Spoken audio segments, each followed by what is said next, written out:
What's up, everyone, and welcome back to another new Comic Book Day haul. I'm your host, AR Comics, and today I'm going to be going over my top 10 list for New Comic Book Day, September 15th, 2021. Boom Studios had a brand new series released this week, and so did Image. I cannot wait to talk about these books. It honestly, overall, was a very solid week. But before I get into this top 10 list, if you are new to the channel, I drop weekly comic book content every Sunday and Thursday that's going to keep you up to date on all of the latest releases. So if you don't want to miss out on that, make sure you hit the subscribe button down low and the little bell to get notified every time I drop new content. You won't regret it. And now, without further ado, let's get started on this top 10 list and who the giveaway winner was. So I hope you all are having a fantastic day so far today. The winner of last week's giveaway, this Maze book issue number 1, is 62 Lefty Blues. Thank you so much for entering and letting us all know what your top reads of the week were. Just comment down below and we can catch up about how I'm going to be getting this book out to you. And make sure you stick around to the very end of this video to see which books I'm going to be giving away next. Now, as far as this week's New Comic Book Day goes, I picked up a total of 10 different issues, and I'd say overall it was a pretty solid New Comic Book Day. Some issues I loved. There's a couple that I really didn't like at all, and as always, before I get into this, I'm going to try to keep this as spoiler-free as possible, but you guys already know, sometimes spoilers do happen, just be aware of that. So to kick this list off first, we've got coming in at number 10, this is Images, Man-Eaters the Cursed, issue number 3, this is cover A. I'd say overall the series has been alright so far. I really liked the first issue, kind of the whole mystery behind it, what happened to the kids, the counselors, what's going on this island. And as we made it into issue number 2, we found out it's kind of a witchcraft camp, and that kind of took it away from me. I kind of stopped enjoying it as much because that's not where I really wanted the series to go. That's not something I'm really interested in. And now this issue, to be brutally honest, I did not like it at all. It has nothing to do with the plot itself. All this really is pretty much a magazine ad for witches and witchcraft stuff that you can buy. It's got some ads in it from missing kids, and that's literally what this is, like a JCPenney or Macy's ad from growing up. That's what this entire issue is. It has nothing to do with the story itself. So for those reasons, I did not like it at all. I wasn't expecting it to be like this, and I'm probably not going to be continuing on with this series. I thought it was going to be just a 5-issue mini run, so assuming it is, we're 3 issues deep, and we're not really learning anything. So with that, we've got Man-Eaters the Cursed, issue number 3, coming in at number 10. Next up on my list this week, we've got coming in at number 9, this is AWA Studios, Moth, issue number 4. This is cover A, and this is a series that I had very high hopes for, that started off really strong, and I really enjoyed it. But as the series progressed, I've honestly kind of lost a lot of interest in it, because to me, while I am reading the Resistance Uprising series, I know a lot of people who aren't, but they started off reading this one, and it's kind of turned into a tie-in series to the Resistance Uprising one. And to a lot of readers who aren't reading both, that kind of feels like a slap in the face.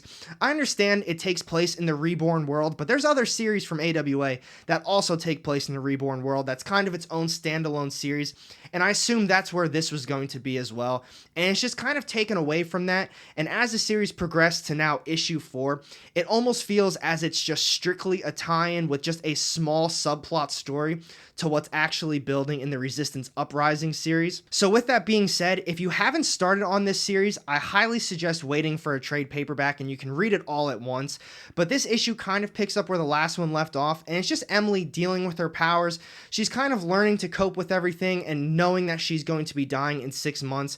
And now this issue, kind of like the other ones, is just kind of a recap, and I think it said she has now 3 months left to live, and in the ending of it, it was 2 months. So the way it's kind of lining up with the issue number itself, it's pretty much she's going to die at the end of the series. That's just me speculating on it. I don't know if that's going to happen for sure. A lot of stuff could happen within this series, but that's just my take on it. So as I said before, if you haven't already started reading this and you're not reading the other one, I definitely would hold off until you can read some trade paperbacks for it, because it just basically turned into a tie-in series for the main Resistance Uprising one. So for those reasons, we have Moths, issue number 4, coming in at number 9.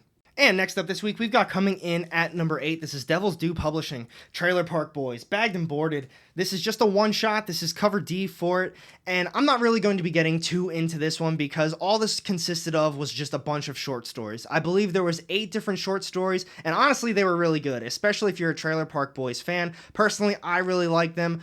It just feels like such a Trailer Park Boys episode, and obviously they're short stories.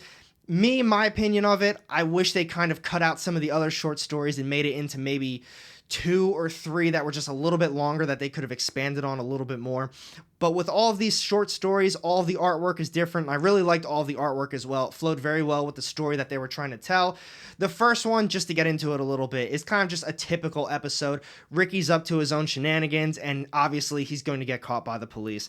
The next one, I think there was a dinosaur one, and then there was another kind of private investigator noir type issue, and it was just really cool. If you're a Trailer Park Boys fan, definitely pick this one up. If you're not a fan, I highly suggest watching the show on Netflix. It's hilarious. I love it. I'm not sure how it's held up over the years, though. I know there's some new seasons out, but as a fan of the show from the early seasons, I really liked reading this one as well. So for those reasons, we've got Trailer Park Boys bagged and boarded. One shot coming in at number 8. Next up on my list this week, we've got coming in at number 7, this is Images, The Scumbag, issue number 10. This is cover A. So before I get into the actual issue, every time Image releases a Scumbag issue, I feel like deep down I don't want to pick it up. Every time they come out with one, it's the same exact issue, it feels like, except the artwork's got a lot more consistent, so that's been a big plus to this series, but it follows the same pattern. We have Ernie. They literally call him the Scumbag. The book is named after him. He's a drug addict. He's an alcoholic, but he has these powers that these people need him to use for good, but instead he just does whatever he wants with these powers for his own well-being. But this issue, every time I read it, it stands out, and I'm like, yes, this is why I keep reading the Scumbag. It's just such a break from everything I've been reading. We've got all these series that are just serious. It's a mystery, maybe it's a horror issue, or it's just some Marvel superhero stuff. And this one, it's just literally some scumbag that has these powers. And to me, it's just a break from all the seriousness. But the cool thing with this issue was, and while he is a scumbag, he really had a nice couple lines in this issue. If you read it, you know what I'm talking about. They're all coming at him saying, you need to do this, Ernie, so you can revert everyone back to being normal. You need to save the planet. You need to make people do this again. And he's saying this, and he's like, what they did, was it really that good? Was the planet in really that good of shape compared to what it is now? And he just goes in. He talks about political stuff. He talks about the presidents, people being butthurt about certain tweets. And man, I was like, Ernie, you are going in right now. So with that being said, I really enjoyed this issue. I'm definitely going to be continuing on with this, even though it feels the same every time I read it. It's just such a nice break from all the other series out there right now. But we've got The Scumbag, issue number 10, coming in at number 7. Next up on my list this week, we have coming in at number 6, this is Marvel's Black Widow, issue number 11. This is cover A. I believe this was a brand new arc, and just like so many of the other issues, I loved it. Kelly Thompson continues to kill it on this series, and this issue, the pacing almost felt too perfect. It was a setup, we got some action, and we know exactly where the arc is going to be going. So to just get into it a little bit without too much spoilers, we got our main characters, they're training in the beginning, and then right from there, they got to get down to the investigative work. They get into it a little bit. We got a couple first appearances. They got their info, and then we know exactly where the rest of this arc is going to be heading, and I love it. Kelly Thompson, you are killing it on this series, and this is truly one of my favorite ones right now from Marvel. I highly suggest checking it out. I think there is a trade paperback that covers maybe the first 6 or 7 issues. I'm not 100% sure on that, but definitely give it a read. So for those reasons, we have coming in at number 6, Black Widow, issue number 11. And here we go. We're down to the top 5 issues of the week. We've got coming in at number 5 this week. This is AWA Studios, Fight Girls, issue number 3. This is cover A, and this is one from AWA that I am loving right now. I think Frank Cho is doing a phenomenal job on this one. But while I did love this issue, admittedly, I think this is probably my least favorite event. If you're reading the series, you're going to know what I'm talking about. So this event was basically an entire open sea kind of water world event, and it really wasn't that long, but they did a great job with it. But the one thing that I do really love about this series is while everything is focused on the events, who's going to be the champion and the new empress of their little empire, there's a whole backstory building with this one. I know there's only a couple issues left, but I really want to know who this main character is, because clearly she's not who everyone thinks she is. They're still trying to dig up some dirt. And now there's a couple other characters that don't really fit in with everybody else. I'm interested. I need to know more, and I really look forward to all these issues when they come out. So for those reasons, we've got coming in at number 5, Fight Girls, issue number 3. And next up this week, we've got coming in at number 4. This is Fantagraphics Books, Red Room, issue number 4. This is cover A. And for this issue, I'm not going to be getting too in-depth with it, and I'm not going to be putting any of the pictures up on screen for this, because I don't know if Ed Piskor is trying to outdo himself with every single issue, but this one was the most gruesome. It had the most torture in it. I don't know. Am I weird for liking this series? I know there's a lot of other people out there that still like this one too. Are we all weird? But I think this one was hands down probably the best one of the series so far.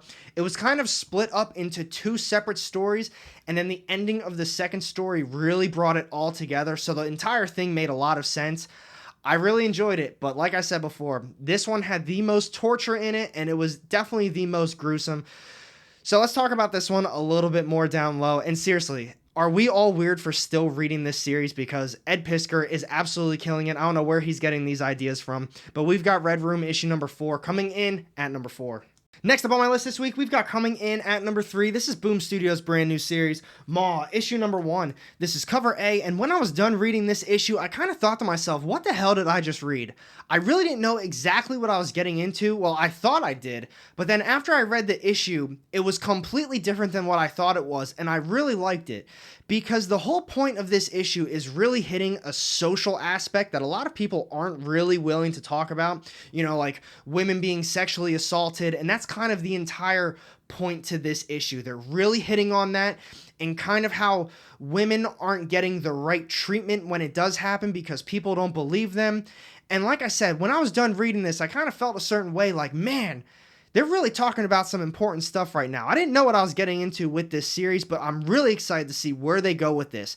And they're really showcasing the one girl that it all happened to. I'm hoping she kind of, I don't know, between this beach, they keep kind of showcasing that everyone has this kind of inner beast within them, and I want to see how that gets unleashed. This is going to be an awesome series, and I can't wait for this wild ride. We've got Maw, issue number 1, coming in at number 3.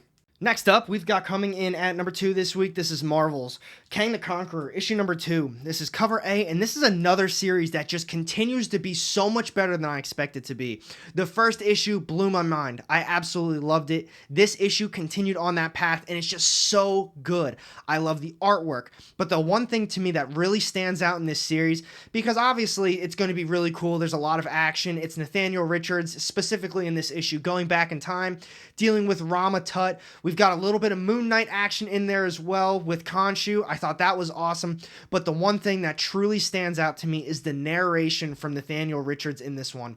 It's not just him dealing with everything of going back in time.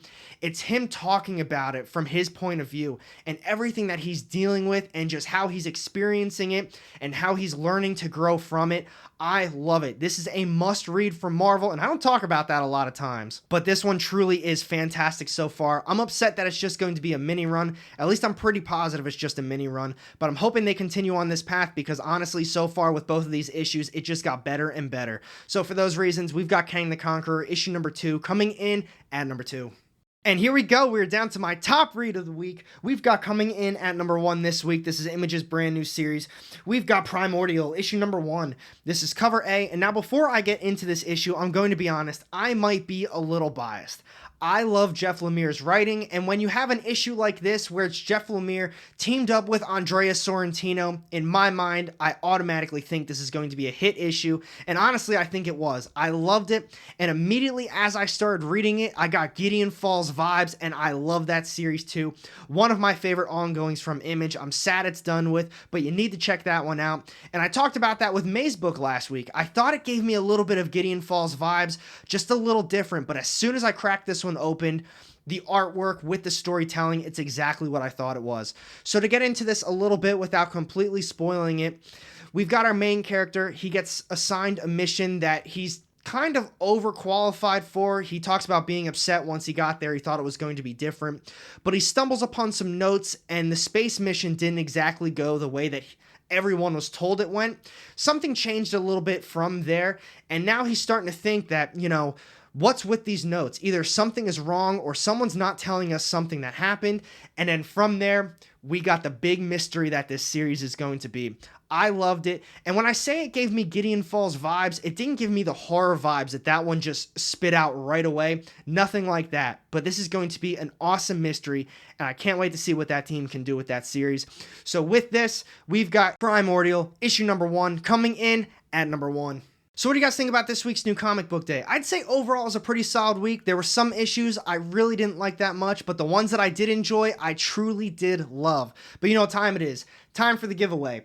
So I'm going to be giving away 2 different issues this week to 1 winner. The first one is going to be Boom Studios' brand new series, Maw, issue number 1. This is cover A, and the other one I'm also going to be giving away is Image's brand new one, Primordial, issue number 1, cover A as well. I couldn't decide which one I wanted to pick up for you guys, so I decided to grab both for you.